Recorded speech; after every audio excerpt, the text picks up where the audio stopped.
세계 최고의 유망주들 중 1순위로 드래프트되었고 그의 신인왕까지 차지하면서 미네소타의 미래를 이끌 선수로 주목받았던 앤드류 위긴스. 그러나 그 이후로는 우여곡절이 많았습니다.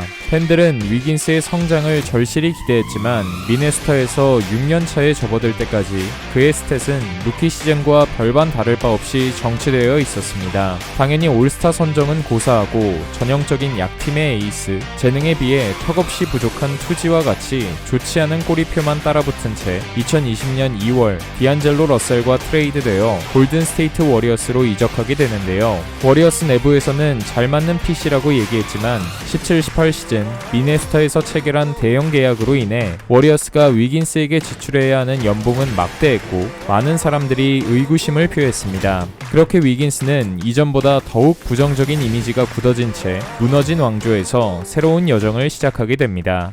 시즌 막판 합류에 12경기 출전에 그친 19-20 시즌은 워리어스 왕조의 비극적인 몰락이자 안식년이었기에 위긴스 개인적으로 보여줄 수 있는 것은 많지 않았고 빠르게 다음 시즌 준비에 돌입했습니다. 스티브 커 감독은 위긴스의 합류 당시 팀 내 스타 플레이어가 많아 위긴스는 정해진 역할만 수행하면 된다라고 말하며 부담감을 덜어줬는데요. 허나 20-21 시즌에도 클레이 탐슨은 부상 재발로 복귀하지 못하게 되면서 사실상 빠르게 이 옵션의 부재를 메워줘야 했습니다. 커리와 그린 그리고 새로 영입된 선수까지 손발을 처음 맞춰본 시즌 초반부 공격 부면에서는 마치 할당량만 채우는 듯한 일정한 스탯과 저조한 야투율을 기록하면서 아쉬움을 남겼지만 수비 부면에서는 이전보다 훨씬 투지 있는 모습을 드러냈는데요. 부상 이전 탐슨이 에이스 스윙맨들을 대인 수비한 것처럼 위긴스도 1대1 상황에서 상대팀 에이스들을 꽁꽁 묶어내기 시작했습니다. 1월 초 커리가 폭발했던 포틀랜드전에서는 CJ 맥컬럼에게 락다운 수비를 선보이더니 클리퍼스전에서는 카와이 레너드를 야투율 41%로 묶어냈고 토론토전에선 1점차 리드를 지켜야 하는 마지막 포지션 파스칼 시아캄의 공격을 막아내면서 팀 승리에 기여했습니다. 커리가 MVP 시절로 회귀한 듯한 퍼포먼스로 공격 코트 생산력을 책임져주고 위긴스와 그린을 필두로 무너졌던 수비 조직력을 갖추면서 워리어스는 서서히 반등했습니다. 그럼에도 5월 승률을 간당간당하게 유지하는 수준이었기에 시즌 막판까지 플레이오프 진출은 장담할 수 없는 상황이었습니다. 그 시점 커리의 부상 공백까지 겹치는 위기의 순간이 있었는데 마치 기다렸던 듯이 위긴스는 멤피스전에서 3점슛 6개 포함 40득점 8리바운드, 4어시스트, 4스틸로 기록지를 꽉꽉 채우는 맹활약을 펼쳤고 이때를 기점으로 20개 이상의 슛 시도를 가져가는 경기 수가 부쩍 많아졌습니다. 공수양면으로 적극성을 띠는 위긴스는 더 이상 맥스 계약이 아까운 선수가 아니었고 워리어스 역시 선수들 간의 호흡이 맞아떨어지면서 정규 시즌 마지막 20경기에서 15승을 거두는 순항 끝에 서부 컨퍼런스 8위로 반등할 수 있었습니다. 다만 플레이오프 진출을 위해 딱 1승이 더 필요했던 플레이인 토너먼트에서는 커리와 함께 분전했으나 7위 레이커스와 9위 멤피스에게 연달아 패배하면서 고배를 마셔야 했습니다. 그래도 위긴스 개인적으로는 눈에 띄게 향상된 대인 수비력과 커리어 하이 야투율, 3점 성공률을 기록한 공수양면으로 발전한 한 해였고 후반기 좋았던 상승세를 이어가기 위해 바쁜 여름을 보냈습니다. 그렇게 맞이한 21-22 시즌 프리시즌부터 기존 선수들의 스텝업과 새로 합류한 베테랑들의 빠른 적응 속도를 보여주면서 전승을 거두더니 정규 시즌 초반 20경기 구간에서 18승 2패 9할 승률을 기록하며 리그 최상위권으로 급격하게 반등했는데요. 공격에서는 주로 할당량만 채워 위무원이라고 불리던 위긴스조차 그동안 줄곧 해오던 1대1 공격의 빈도를 줄이고 공이 없는 상황에서도 스크린을 이용하고 공간을 찾아 들어가는 적극적인 움직임을 늘리면서 모션 오펜스에 완벽히 녹아들기 시작했습니다. 미네소타와의 맞대결에서는 스팟업 3점슛, 트랜지션 상황 돌파 마무리, 동료들의 스크린을 이용한 컷인까지 다양한 공격 루트로 득점을 올리더니 카렌서니 타운스가 골밑에 있어도 시원시원하게 덩크를 꽂아 넣으며 친정팀에게 비수를 꽂았습니다. 동료들은 위긴스가 앞으로도 공격적으로 경기에 임할 것이라고 격려했고 커 감독 역시 우리가 정확히 원하던 대로 해주고 있다며 그의 활약상에 대해 칭찬을 아끼지 않았습니다. 이젠 팀 플레이를 이용한 안정적인 공격이 뒷받침되자 3점 성공률은 또 한 번 커리어 하이를 갈아치웠고 기복 없는 수비까지 어느덧 워리어스에선 없어선 안 될 주축 선수로 거듭나 시즌 중반부에는 팀원들이 서로 앞다투어 위긴스는 위긴스는 올스타에 선정되어야 한다고 샤라웃 해주면서 적극적으로 서포트에 나설 정도였습니다. 그러한 든든한 응원에 힘입어 서부 컨퍼런스 프런트코트 부문에서 르브론 제임스와 니콜라 요키치에 이어 3위를 차지할 수 있었고 생애 첫 올스타전을 주전으로 뛰는 기쁨을 누렸습니다. 그러나 올스타 브레이크 이후로는 주축 선수들의 부상 공백 때문인지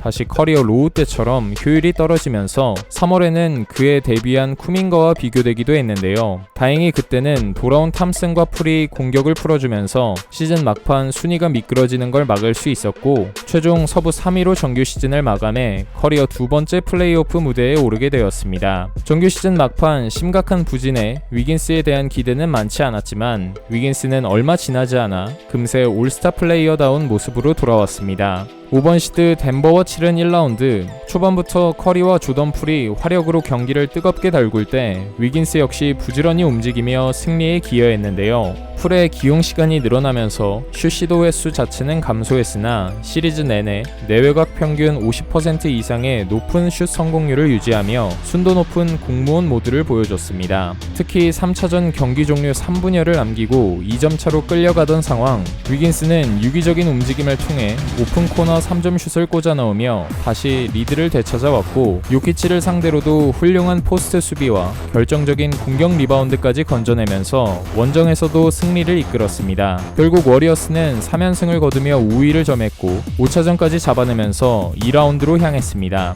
팀 내 평균 리바운드 1위를 기록하면서 심상치 않은 집중력을 보여준 위긴스는 상위 라운드로 올라갈수록 더 좋은 수비 퍼포먼스를 보여주며 상대를 제압하기 시작했는데 이번 시드 멤피스와의 2라운드 원정에서 치른 1차전은 1점차 진땀승을 거뒀지만 2차전에는 페이튼 2세의 부상 이탈과 팀원들의 저조한 슛감까지 공수양면으로 경기가 잘 안 풀리면서 1승 1패로 동률을 이루게 되었을 때 좀처럼 흥분하는 일이 없는 위긴스가 페이셜 덩크를 꽂아넣고 소리칠 정도로 터프하게 경기에 임했습니다. 2차전 패배 이후 완전히 각성해 자모란트, 타이어스 존스, 딜런 브룩스까지 상대가 누구든 간에 끈질긴 컨테스트로 괴롭혔고 헌신적인 리바운더로 변신해 워리어스에게 더 많은 공격 기회를 가져다 주었습니다. 특히 다음 라운드 진출까지 1승을 남겨놨던 6차전 공격 리바운드 6개 포함 11개의 리바운드와 3개의 블락을 기록하면서 골밑을 지배했고 엎치락 뒤치락하는 접전이 이어진 후반 들어 3점슛 3개 포함 15점을 몰아치면서 클러치타임 승기를 골스 쪽으로 굳혔습니다. 멤피스의 피지컬한 공수를 틀어막고 향한 컨퍼런스 파이널, 위긴스는 더 높이 날아올랐습니다.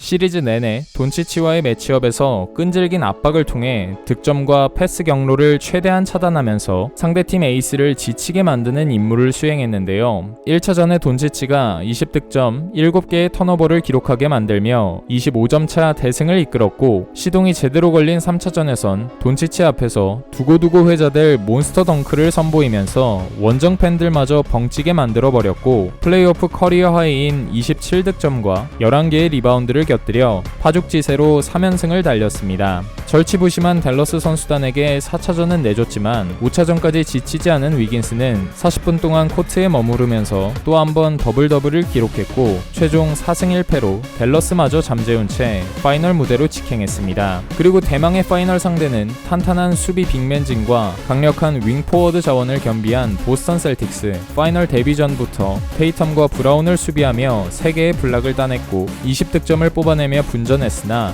보스턴의 롤플레이어들이 살아나면서 역전패를 허용했는데요. 하지만 2차전부터는 워리어스 선수단 전원이 숨막히는 락다운 디펜스를 선보이며 보스턴 전체 야투율을 30%대로 묶으며 압승을 거뒀습니다. 이후 3차전에서는 반대로 보스턴이 4쿼터 승부처에서 질식 수비를 통해 대량 턴오버를 이끌어내며 시리즈 리드를 처음으로 잠시 내주는 위기가 찾아왔는데 경기 도중에 베테랑으로서 멘토 역할을 하고 있던 이고달라가 위긴스를 호출해 강하게 질책하며 코칭하는 모습이 잡히기도 했습니다. 조언을 귀담아 들은 위긴스는 마치 이고달라가 2015년 파이널 MVP를 수상했을 때처럼 심기일전에 돌아와 반격에 나섰습니다. 커리가 각성하며 43점을 폭격한 4차전, 위긴스는 17득점과 무려 16개의 리바운드를 잡아내는 엄청난 활동량을 보여주면서 다시 시리즈 균형을 맞췄고 홈으로 돌아온 5차전에서는 보스턴의 수비가 커리에게 몰리면서 커리의 3점 3점슛이 침묵했지만 덕분에 넓어진 공간을 철저히 공략하기 시작했습니다. 공격 코트에서 4대4 농구를 하는 것이나 다름없었기에 위긴스는 자신감 있게 아이솔레이션에 이은 점퍼로 시동을 걸더니 이 쿼터부터는 거침없는 인사이드 돌파로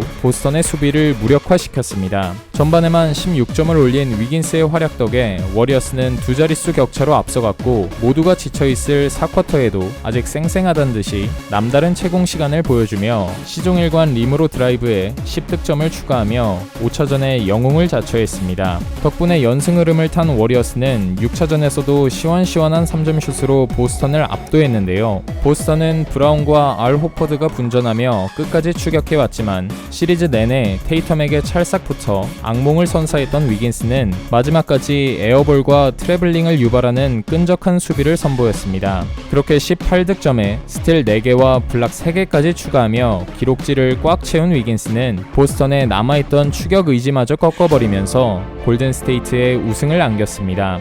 파이널 평균 18.3득점, 8.8 리바운드, 1.5 스틸, 1.5 블락을 기록하며 시즌 중 가장 중요한 순간에 팀에서 가장 필요로 하는 역할을 완벽하게 수행해 주었습니다. 커리어 내내 오랫동안 자신을 향해 이어져온 평가절하를 극복하고 든든한 2웨이 플레이어로 거듭나 눈부신 활약을 해준 위긴스에게 동료들 역시 아낌없는 찬사를 보냈습니다.